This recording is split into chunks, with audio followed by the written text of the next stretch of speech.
You think you deserve a honeymoon? No falling in love under my watch. You work for me. This is OKOP. I'm Samuel Donner. And I'm John Frye. And we tell the funniest stories on the internet. And John, you know what isn't funny? What? The fact that Vladimir Putin is invading Ukraine right now.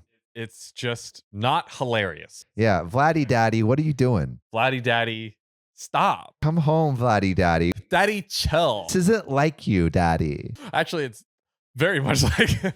That's true. That's true. But you should stick to riding small horses that make you look large. Yeah, show off those beefcakes. You know what I mean? Yeah. Just ride shirtless through the plains of Russia. Exactly. That's what we know you for, Vladdy Daddy.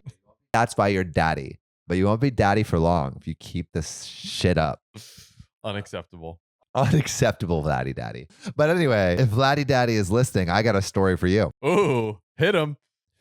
You think you deserve a honeymoon? No falling in love under my watch. You work for me. Yeah, how dare. That's actually unacceptable. How does your love add to my bottom line, Sam? It doesn't, I guess. It doesn't. It doesn't. No love. Honestly, that makes me sad. Yes. I'm going to cry.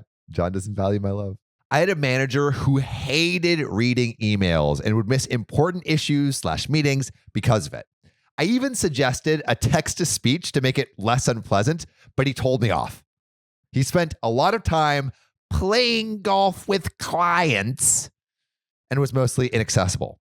It got to the point where most of the team CC'd me. I was next on the totem pole, so I could grant approvals for stuff like expense reports and help out on projects my manager was supposed to work on. So the manager's not doing jack shit. Basically, he's just not doing he's just not working. Not managing. He is playing golf. You know what's less productive than being in love, Sam? Literally not working. Not working at all.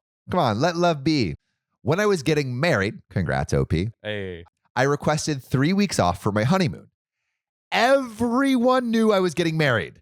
My manager even congratulated me on the engagement when it happened. I had 5 weeks vacation accumulated and really didn't think it was going to be a big deal, especially since I requested it nearly 8 weeks in advance. So not only does OP have the vacation days, but she requested it months in advance. And it's like not even he could have taken 5 weeks off. Yeah, exactly. Took 3. I think OP is a woman. I think. Pretty sure. So they took 3 weeks off when they could have taken 5. Exactly. Goodness. Then, vacation request denied. Email comes in from our time off system. I emailed the manager following up, left voicemails, and after a week, he finally replied to an email, probably after a golf game, and said, "Look, we need dedicated people. If you think you can take 3 weeks off vacation, you need to reconsider your position here." Keep in mind, my request stated vacation request for honeymoon. The manager already knew about this. Oh, God. I replied with, "No consideration needed. My last date will be in 3 weeks. Let me know about transitioning duties." So OP just quit on the spot. I love how everyone just escalated so quickly to the furthest point. OP just leaving the company. I forward this to HR, CCing manager and HR, and they set up the exit interview. But HR tells my manager to set up transition for my responsibilities. During my notice period, I even replied all to this email twice asking about transition plans since I didn't get any transition plan. I love how no one's pointing out wait, you're quitting because your boss didn't give you the time off you had? Yeah, what's the deal with that? Come on. It's insane. Dude, she has the time. She has the receipts. Let her take it off. It's her honeymoon. Do it for love. Come on. For love. I tell my team. They ask the manager what to do with my duties, and the manager says, "He'll think about it," but doesn't do anything nor email about it. 4 weeks later, I get a call from my old boss. "Are you planning on coming in this week?" Why would I? "Because you work for me." Not as of last week. "Stop messing about. Get your butt in this office." "I told you my last day when you denied my vacation request." "How about giving proper notice for transitions?" HR asked you to develop a transition plan and to attend my exit interview.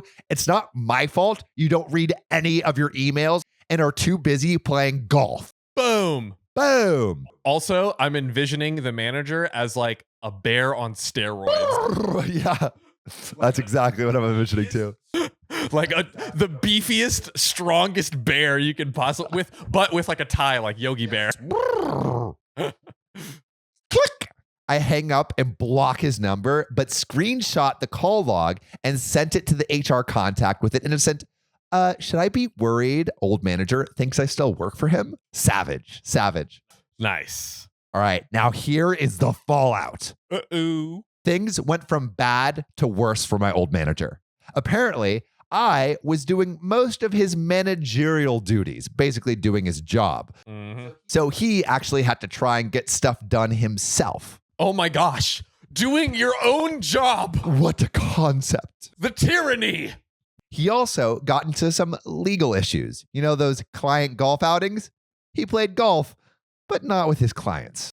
Oh. And that made his termination with cause. So no severance for him. Hey. I ended up at a competitor with a nice bump in pay. I wanted to start after my honeymoon, but the new company really wanted my help on a pitch. I joined for several weeks, reworking 1/3 of the pitch, and then went on my honeymoon for 3 weeks. They paid me for the entire time off, and that garnered a lot of goodwill from both me and my wife. Hey. I guess it is a man. Or a man. It could be a woman or a man. Who knows? 2021. 2022. 2022. So that's the reasonable thing. They're like, okay, we have this need. We need to do something. But obviously, we want you to take your time. Help us with this thing. Once we're done with it, go off. Enjoy. Live your life. Yeah. And that is how you keep happy employees and have them do great work for you. You know, treat them right. But you know who we always want to treat right? Oh my goodness. The incredible subscribers of OKOP. Yeah, subscribe on YouTube, subscribe on TikTok, on the podcast. If you really want to support us on Patreon. And join the ranks of Kathy Quigley, Keegan Simmons, Desiree Canterbury, Connor Van Buren, Nina Campbell, and Will Combs. See you soon.